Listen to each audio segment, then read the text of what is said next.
నమస్తే, welcome to our channel. నేను పద్మిని. ప్రస్తుతంతో పాటు సోషల్ యాక్టివిస్ట్ కృష్ణకుమారి గారు ఉన్నారు. మాట్లాడదాం. మేడం నమస్తే. నమస్తే మేడం, ఒక వార్త తెగ వైరల్ అవుతుంది. అదేంటి అంటే రోజా జగన్ కనుక ఆవిడకి సీట్ ఇవ్వకపోతే ఆయన అంత చూస్తాను అనే ఒక ఆడియో ఒకటి బయట వైరల్ అవుతోంది అనే మాట వినిపిస్తుంది. దీంట్లో వాస్తవాలు ఏంటి? అంత చూసేటటువంటి పరిస్థితి ఉంటుందా? అంత అంటే అసలు పెదవి విప్పి మాట్లాడేటటువంటి పరిస్థితి ఉంటుందా అనేది ఒక ప్రశ్న. ఇందులో వాస్తవాలు ఏంటి అనేది, అలాగే ఒకవేళ సీట్ ఇవ్వకపోతే ఆవిడ రెస్పాన్స్ లేకపోతే ఆవిడ ఎట్లా రియాక్ట్ అవుతారు అనేది కూడా ఒకసారి. అధికారం అనేది ఒక మత్తు. ప్రజలకి ఏదో చేయడానికి వచ్చామనే దానికంటే కూడా వాళ్ళు వ్యక్తిగతంగా వాళ్ళను వాళ్ళు ఎలివేట్ చేసుకుంటానికే ఇవాళ రాజకీయాలు. ఎలివేషన్ అంటే ఏదో ఒక 100 సంవత్సరాలు మన పేరు ఉండాలి అనే ఎలివేషన్ కాదు. 4 డబ్బులు సంపాదించుకున్నామా, 4 రాళ్ళు ఎలకేసుకుని మన సంగతి మనం చూసుకుందామా అనే ఉద్దేశమే తప్పితే, ఫినాన్షియల్ ఎలివేషన్ అయితే అంతే అది వాళ్ళ సొంత ఎలివేషన్ తప్పితే ప్రజలకు ఏదన్నా చెయ్యాలి అనే ఉద్దేశంతో మట్టుకు రాజకీయాల్లోకి ఎవ్వరూ రావట్లేదు. దివిటీ పెట్టి ఎతికినా ఇవాళ దొరికేవాళ్ళు లేరు ఈ విషయానికి. సరే, ఇలానే వచ్చారు అనుకుందాం. పోనీ ఇలా వచ్చి కూడా ఎంతో కొంత పనిచేసి ఎంతో కొంత ఒక స్టాండర్డ్ మెయింటైన్ చేసేవాళ్ళు ఉన్నారా అంటే దానికి కూడా తక్కువైపోయారు. అంటే ఇప్పుడు ఇవాళ రాజకీయాలు చేసేవాళ్ళు 3 రకాలుగా ఉన్నారు. ఒకళ్ళు ఏదో ఒక ప్యాషన్ చేద్దాము, సరే మనకి సొసైటీలో ఒక పేరు ప్రఖ్యాతి వస్తుంది, ప్రజలకు ఏం చేస్తాము అనేది పక్కన పెట్టి మనకు ఒక పేరు ప్రఖ్యాతి వస్తుంది అని అనుకునేవాళ్ళు కొంతమంది. ఇంకా కొంతమంది పేరు ప్రఖ్యాతులు డబ్బులు రావాలి అనుకునేవాళ్ళు ఇంకొకళ్ళు. అసలు ఇంకా అధమ స్థానంలో ఉన్న వాళ్ళు ఎలా ఉన్నారంటే వీళ్ళకి డబ్బు మాత్రమే కావాలి, పేరు ప్రఖ్యాతులు కూడా పక్కన పెట్టేసేసి కేవలం డబ్బు సంపాదించుకుంటానికే రాజకీయాల్లోకి వచ్చేవాళ్ళలాగా ఉన్నారు. అసలు చాలా రోజుల క్రితం నా చిన్నప్పుడు ఒక సినిమా వచ్చింది, కీర్తి కాంతా కనకం అని. అయితే అసలు రాజకీయాల్లోకి వచ్చేవాళ్ళు ఈ 3 కోసమే వస్తారు అనే ఉద్దేశంతో అప్పట్లోనే మా చిన్నప్పుడు యు విశ్వేశ్వరరావు గారని ఒక గొప్ప డైరెక్టర్ తీశారు ఆ సినిమా.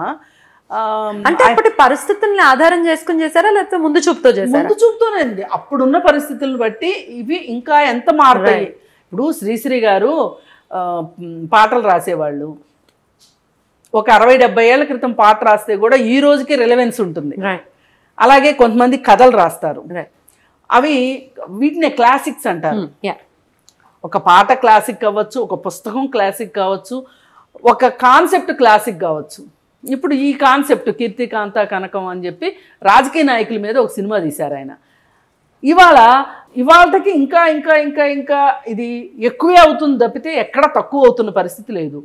ఈ పరిస్థితుల్లో రోజా ఎలా మాట్లాడి ఉండొచ్చా అంటే ఆమె ప్రవర్తన బట్టి కానీ, ఆమె నోరుని బట్టి కానీ, ఆమె వ్యవహరించిన తీరును బట్టి కానీ అలాగే అని ఉండొచ్చు అని ఖచ్చితంగా మన దగ్గర ప్రత్యేకంగా ఆధారం ఉన్నా లేకపోయినా ఆమె అలా అనగలిగిన సాహసి అనేంత వరకు మటుకు మనం గ్యారంటీ.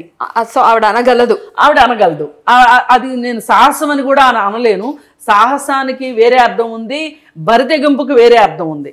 ఆమె బరితెగింపు కేటగిరీలోకి వస్తుంది కాబట్టి ఆమె అనగలదు. మరి ఇలా అంటున్న పరిస్థితుల్లో మరి జగన్ చూస్తూ ఊరుకుంటాడా? ఇప్పుడు ఇమీడియట్గా వచ్చే క్వశ్చన్ అదే. ఇప్పుడు ఆయన చాలా మందిని మారుస్తున్నారు నియోజకవర్గాల్లో, అలాగే ఈమెను కూడా మార్చారు అనుకుందాము. మారిస్తే వాళ్ళందరూ ఏం మాట్లాడింది, ఈమె ఒక్కటే ఎందుకు మాట్లాడుతుంది, లేదంటే వాళ్ళందరి తరఫున ఈవిడ మాట్లాడుతుందా అనే ఒక అనుమానం కూడా రాకపోదు. ఇక జగన్కి అంత దడిలో పడేవాళ్ళు ఇవాళ ఉన్నారని అయితే అనుకోవటానికి లేదు. లేదు. ఎందుకంటే ఆయన గ్రాఫే పడిపోతున్న సందర్భంలో అసలు ఆయనే గెలుస్తాడా లేదా అనుకునే సందర్భంలో పోయినసారి అన్ని చిట్కాలు అయిపోయినాయి. కోడికత్తి చిట్కా, బాబాయ్ హత్య చిట్కా, అన్ని చిట్కాలు అయిపోయినాయి. ప్రశాంత్ కిషోర్ ఇవ్వవలసిన చిట్కాలన్నీ ఇచ్చేశాడు, అవన్నీ అయిపోయినాయి. చెల్లెలతో కేసు పెట్టించటము కరెక్ట్గా ఎలక్షన్స్ ముందు. పైగా నాకు ఆంధ్రప్రదేశ్ పోలీసుల మీద నమ్మకం లేదు, నేను హైదరాబాద్లో కేసు పెడతాను అని షర్మిలతో హైదరాబాద్లో కేసు పెట్టించటము, అదంతా కూడా ఒక స్ట్రాటజీ. అంత స్ట్రాటజీయే. అసలు ఇప్పుడు ఆవిడని ట్రోలింగ్ ఎప్పటి నుంచో చేస్తున్నారు. అప్పుడెప్పుడు మాట్లాడుకోకుండా కరెక్ట్గా ఎలక్షన్స్ ముందే చేయడం వెనకమాల 2 ఉద్దేశాలు. ఒకటి, తెలుగుదేశం వాళ్ళకి సంబంధించిన వాళ్ళే ఈ ట్రోలింగ్ చేశారు అంటే తెలుగుదేశం వాళ్ళకి ఆడవాళ్ళ పట్ల ఏమాత్రం గౌరవ మర్యాదలు ఉన్నాయని చెప్పాలనేది ఒకటి. పైగా ఆంధ్రప్రదేశ్ పోలీసులు నాకు న్యాయం చెయ్యరు అని ఆంధ్రప్రదేశ్ ప్రజలతోటి ఒప్పించాలి. ఆ ఉద్దేశం వాళ్ళకి తెలియజేయాలి. ఆ ఉద్దేశంతో ఆమె ఇప్పుడు ఒక షాటు 2 బర్డ్స్ లాగా వాళ్ళ వ్యవహారం అంతా అలాగే ఉంటుంది కదా, ఆ పద్ధతిలో చేసినప్పుడు అన్నీ అయిపోయినాయి. ఇప్పుడు ఇవాళ ప్రశాంత్ కిషోర్ కూడా ఆయనతోటి లేడు. ఆయన ఏం చేశాడంటే ఆయన దగ్గర ఎంప్లాయీస్ని కొంతమందిని తీసుకొని ఈయనే సొంత ఆఫీస్ పెట్టుకొని ప్రశాంత్ కిషోర్ కానీ డబ్బులు ఇచ్చేదేంటి, నేను చేసుకోలేనా మాత్రం అని చెప్పి ఇప్పుడు హైదరాబాదు ఆయన ఆఫీస్లోనే నడుపుతున్నారు ఆ ఆఫీస్ని, సోషల్ మీడియా ఆఫీస్ని, ఎలక్షన్ స్ట్రాటజీ ఆఫీసు ఇక్కడే నడుపుతున్నారు. సరే మరి ఇప్పుడు ఇంత పెద్ద ఇంటర్నేషనల్ స్ట్రాటజిస్ట్ పోయినసారి గెలిపించాడు, ఈసారి ఆయన లేడు. పైగా ఇవాళ ప్రజలు చూస్తే రోడ్ల గురించి కానీ, అమరావతి గురించి కానీ, పోలవరం గురించి కానీ, వైజాగ్ గురించి కానీ ఇన్ని రకాలుగా ఆలోచిస్తున్నారు. ఇవన్నీ ఆలోచించిన ప్రపంచం ఒకవైపు, ఆలోచించే ప్రపంచం ఒకవైపు. ఇవాళ ఈ ఆలోచించే ప్రపంచం కూడా విస్తృతి చాలా ఎక్కువైపోయింది. అంటే ఈ సోషల్ మీడియా వల్ల కావచ్చు, వాళ్ళు స్వతహాగా చదువుకుని ఉండటం వల్ల కావచ్చు, అసలు మన రాష్ట్రానికి రాజధాని లేదు అని చొక్కాలు చింపుకుంటున్న వాళ్ళు చాలామంది ఉన్నారు. వీళ్ళకి ఏంటి అంటే ఇంతకుముందు ఈ చొక్కాలు చించుకునే బ్యాచ్ ఎవరైతే ఉన్నారో ఇట్లాంటి వాళ్ళు ఓటింగ్కి వెళ్ళేవాళ్ళు కాదు. ఇప్పుడు ఓటింగ్కి వెళ్ళేటట్లు ఉన్నారు వీళ్ళంతా అవేర్నెస్ తోటి. మరి ఈ పరిస్థితులు వీళ్ళందరూ ఓటింగ్కి వెళ్ళారనుకోండి, జగన్ ఎట్లా గెలుస్తాడు? గెలవటం కష్టం కదా. పైగా ఈ మధ్యకాలంలో జగన్ చేసిన అతిపెద్ద తప్పు చంద్రబాబు నాయుడిని అరెస్ట్ చేయించడం, అరెస్ట్ చేసి 52 రోజులు జైల్లో ఉంచడం. అది అక్రమమైన అరెస్టు అని చెప్పి ప్రజలందరూ నమ్మేలాగా వార్తలు అయితే బయటకు వచ్చేసినాయి. ఎందుకు అంటే ఆయన మీద ఛార్జ్షీట్లు ఏం చూపించలేకపోయారు కాబట్టి. వీటన్నిటి దృష్ట్యా అతను గెలిచేదే కష్టంగా ఉంది. అతను గెలిచి గట్టెక్కితేనే అప్పుడు ఇలా ఎదురు తిరిగిన వాళ్ళందరి సంగతి చూడటానికి అవకాశం ఉంటుంది. మరి ఒకవేళ ఇది కూడా ఉన్నదేమో, నానికి ఇవ్వరంట సీటు, కొడాలి నానికి.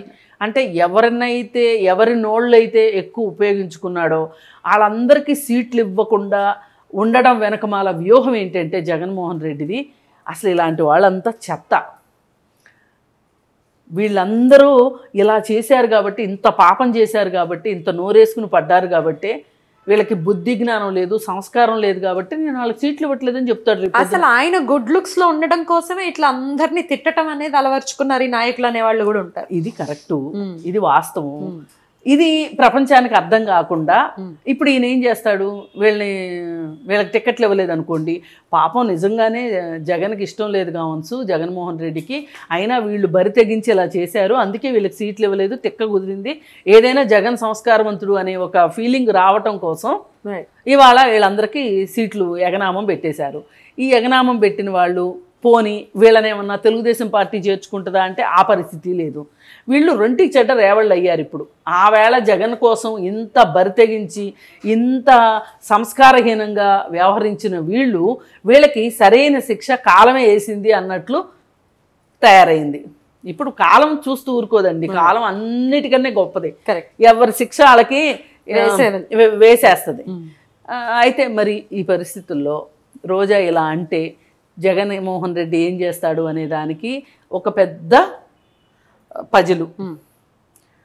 మళ్ళీ రేపొద్దున వచ్చి ఇదంతా ఇంత గొడవ అవుతుంటే నేను అసలు అలా అనలేదు మొర్రో, నా అనవసరంగా కావాలని నా వ్యతిరేకులు ఇలా పుట్టించారని ఆవిడ అంటే కూడా ఆశ్చర్యపోవక్కర్లేదు.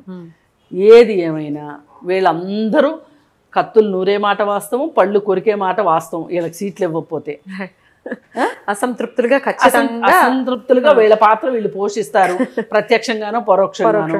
వీటన్నిటికీ జగన్మోహన్ రెడ్డి కూడా రెడీగానే ఉంటాడు. ఆయనకు కావాల్సిన వాళ్ళతోటి కావాల్సిన వాళ్ళని ఆయన గెలుపు గుర్రాల కోసం చూసుకుంటాడు. ఇప్పుడు మళ్ళీ కొత్తగా వచ్చేవాళ్ళు, డబ్బులు పెట్టుకునే వాళ్ళు ఎవరు అనే వాళ్ళని ఎవరినైనా ఆయన చూసుకుంటాడు. అప్పుడు సంగతి అప్పుడు చూసుకోవడమే. మొత్తానికి రకరకాల వార్తలు వైరల్ అవుతూ ఉన్నాయి. ఏమి నిజమో ఏమి అబద్ధమో అసలు ఎవరు ఎలా రియాక్ట్ అవుతారో తెలియనటువంటి పరిస్థితి. Right madam, thank you so much.